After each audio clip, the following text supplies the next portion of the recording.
네, 학교사회복지론 5강 학교사회복지의 실천 대상입니다. 지난 시간에 목적 이야기 나눴었는데 두 가지 목적 잊지 않으셨죠? 네, 사전 학습을 통해서 여러분들 다시 짚었으리라 생각이 되고, 이번 시간에는 학교사회복지가 어떤 대상을 위에서 펼쳐야 할 것인가, 누구에게 서비스를 제공할 것인가를 생각해보는 시간을 갖도록 할게요. 이 대상이라는 말도 사실은 좀 다른 용어가 있었으면 좋겠긴 해요. 복지 서비스를 결국에는 굉장히 수혜로 생각하는 그런 부분이다라는 굉장히 의견들도 있고, 복지를 권리로 한다고 하자면 이 대상이란 말은 좀 적절하지 않겠다, 이런 의견들이 좀 있습니다. 여러분들 좋은 의견 있으시면 저한테 이렇게 좀 들려주세요. 네, 우선 크게 일단은 제일 중요한 학교 사회복지의 대상이 있다라고 하면 당연히 학생을 생각할 수 있겠죠. 지난 시간에 이어서 계속 나오는 부분이지만 사회복지를 어떤 관점에서 볼 것인가에 따라서 목적도 그렇고 대상도 그렇고 조금씩 다르게 볼 수밖에 없겠습니다. 특히 대상 같은 경우는 이 사회복지를 선별적으로 볼 것인가, 보편적으로 볼 것인가, 이 두 가지 축을 놓았을 때 굉장히 좀 다른 차이점이 두드러지는 그런 부분이기도 한데요. 우선 선별주의적인 입장에서 미국이라든지 우리나라라든지 일단은 복지를 이제 모든 사람들의 권리다라고 보기보다는 이제 이 사회를 잘 꾸려나가는데 꼭 필요한 사회 통합을 위한 어떤 도구다라고 생각하는 그런 입장인 거죠. 그래서 욕구나 문제가 있어서 이 사회 공동체 안에서 제 기능을 잘 할 수 없는 그런 사람들을 위한 서비스를 생각하는 것이 바로 선별주의입니다. 그렇게 봤기 때문에 욕구나 문제가 있는 어떤 요보 아동, 그리고 요보 아동을 포함한 그 가족들이 바로 이 학교사회복지 서비스의 우선적인 대상이 될 수가 있겠죠. 요보라고 하면 어떤 욕구나 문제일까? 우선 학교 현장에서를 좀 기준으로 봤을 때는 이제 교우 관계가 잘 안 되는 친구들 같은 경우에도 우리가 문제로 인식을 할 수가 있고요.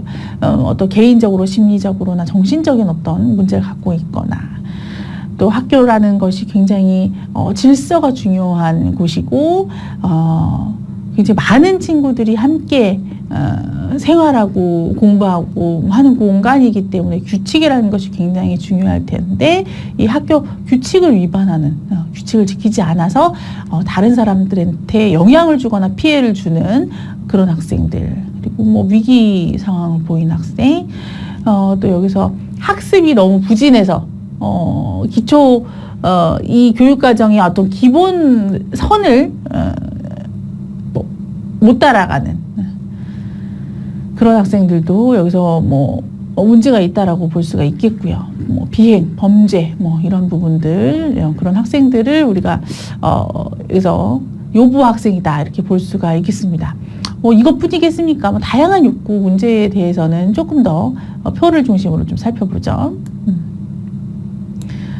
결국에는 이 선별주의적인 시각에서는 자원은 희소하다. 우리가 학교에 10명의 학교사회복지사를 배치할 수 있는 것도 아니고, 전체 학교의 학생들을 위해서 이런 서비스를 제공해 줄 수 있는 예산은 얼마, 또 인적 자원은 학교사회복지사 1명, 이렇게 한정적인 희소 자원들 가운데 일반적인 학생들을 위한 어떤 시간을 투자하는 것보다 이렇게 정말 위기 상황에 놓여 있는, 그래서 정말 지금 바로 개입하지 않으면 뭔가 좀 그 인생에 큰 오점을 남길 그런 학생들에게 이 서비스와 자원을 활용하는 것이 보다 효율적이다 이렇게 보는 그런 관점일 수 있죠. 그래서 결국에는 이 사회가 이런 여러 가지 뭐 문제와 욕구가 불충족되고 문제가 해결되지 않은 이런 경우 사회가 굉장히 긴장감이 있고 적대감이 있고 행복한 학생들만 보면 이 친구들은 더욱더 힘들고 우울하고 굉장히 불안하고 뭐 그럴 텐데 이런 부분들을 해소해 줌으로써 이런 어떤 사회의 전반적인 통합에 기여하고 좀 안정적으로 운영될 수 있도록 이 사회가 굴러갈 수 있도록 하는데 기여한다라고 보는 그런 뭐 시각입니다.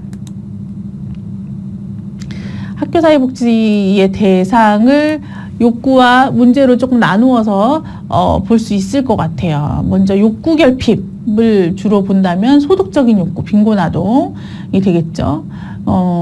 그리고 실직한 가정의 아동 같은 경우에는 소득이 결여됨으로써 당연히 욕구가 생기게 되겠습니다.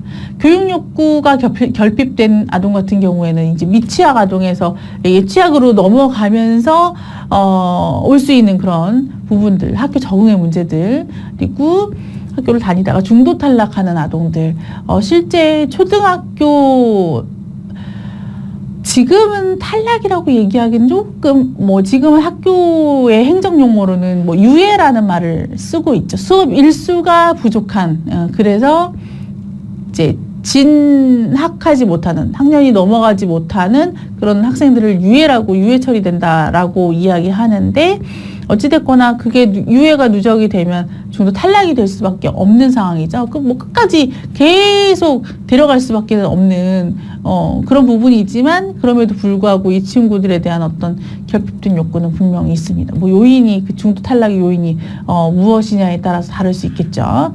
주거의 욕구, 그 가정 안에서 돌봄을 받지 못하고 시설에 거주하는 아동이랄지 아니면 여러 가지 이유들로 인해서 가출한 아동이랄지 주거의 욕구가 결핍돼 있다 이렇게 볼 수 있겠고 문화적인 욕구는 요즘은 우리 친구들이 굉장히 많이 여행도 다니고 되게 많이 누리면서 살고 있지만 그럼에도 불구하고 문화에 대한 여가에 대한 부분들의 부족을 느낀 아동들이 분명히 있습니다.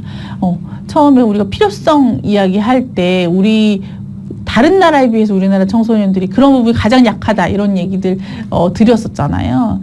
분명히 그것이 그저 다만 어떤 소득이나 이런 문제들만은 아닌 것 같아요. 원인이 건강의 욕구, 네, 장애 아동 같은 경우에 혹은 굉장히 질환을 앓고 있는 아동 같은 경우에 교육 서비스를 충분히 제대로 받을 수가 없는 한계가 있는 거죠.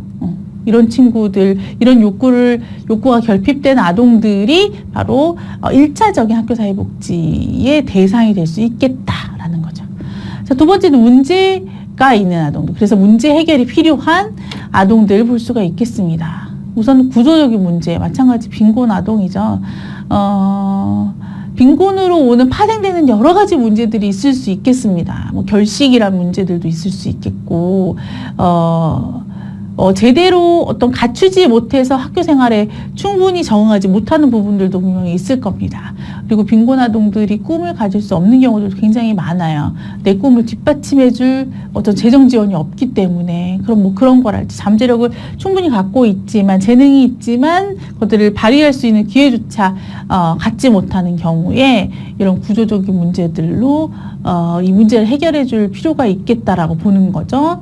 자, 두 번째 해체적인 문제, 이제 가족과 관련된 부분이죠. 이혼 가정의 아동이랄지 한부모 가정, 한부모 가정도 물론 잘 자라는 친구도 굉장히 많고요. 그 한 부모 그 아동들을 양육하고 있는 그 부모가 얼마나 의지가 있고 열심히 사시는 분이냐에 따라서 오히려 더 그 엄마의 의지와 아빠의 의지와 이런 것들에 부응해서 자녀들이 굉장히 잘 자라는 경우도 많더라고요.